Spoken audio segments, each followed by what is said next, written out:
व्यक्तित्व पर जो विचार है उनको आप लोग सुने।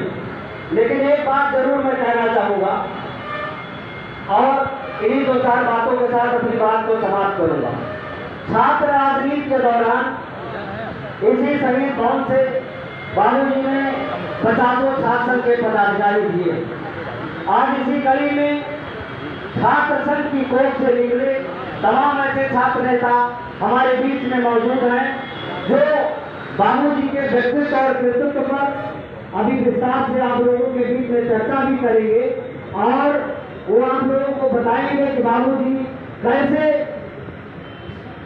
कैसे लोगों के दबे कुचले सूचित वंचित लोगों की आवाज को हमेशा उठाते थे, सड़क से लेकर के सदन तक अपनी बात को बुलंद करते थे। मैं एक वाकया बता करके अपनी बात को समाप्त करूंगा।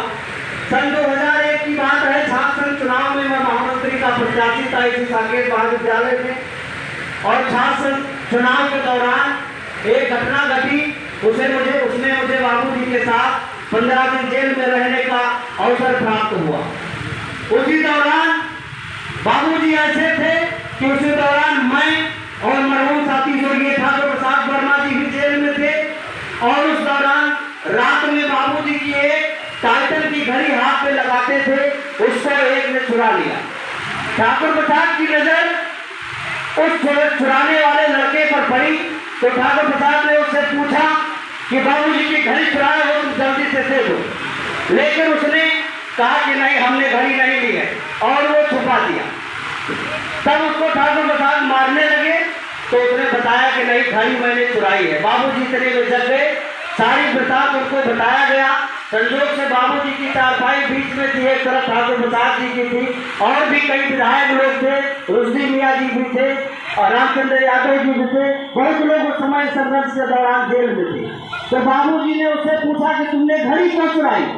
तो उसने बताया कि बाबूजी मुझे नशे की लत है, उसको बेच करके मैं उसकी पूर्ति करूंगा। तो बाबूजी ने कहा कि ठाकुर प्रसाद तुमने इसको इतना क्यों मार दिया? इसको सख्त दवा की जरूरत है। रात में 2 बजे बाबूजी ने जेल सुपरिंटेंडेंट को बुलाया और कहा इसकी इलाज की जरूरत है, इसको रात में ही उचित उपचार मिलनी चाहिए, इसको नशा मुक्ति केंद्र भेजिए और इसका उपचार होना चाहिए। तो ऐसे थे बाबूजी जो गरीबों दलितों शोषित वंचित की आवाज को सदैव बुलंद करते थे। ऐसे बाबूजी के जन्म जयंती पर आए हुए सभी सम्मानित लोगों का मैं इस्तकबाल और अदब से स्वागत अभिनंदन करता हूं। और मैं ये कहना चाहता हूं, बाबूजी एक बात कहते थे कि राजनीति में अब अर्थ का युग आ गया है, लोग फैशन के लिए राजनीति करने लगे हैं। ये फैशन की राजनीति नहीं होनी चाहिए। राजनीति त्याग का माध्यम है, धनार्जन का माध्यम नहीं होना चाहिए। लेकिन आज के दौर में धन के बिना कुछ संभव नहीं है। माना कि धन बहुत कुछ है लेकिन सब कुछ नहीं है। राजनीति के लिए थोड़े धन की जरूरत है, लेकिन आज तो लोग दाल में नमक नहीं पूरी दाल ही उड़ा देते हैं। तो ऐसा अगर होता रहा तो देश गलत दिशा में चला जाएगा।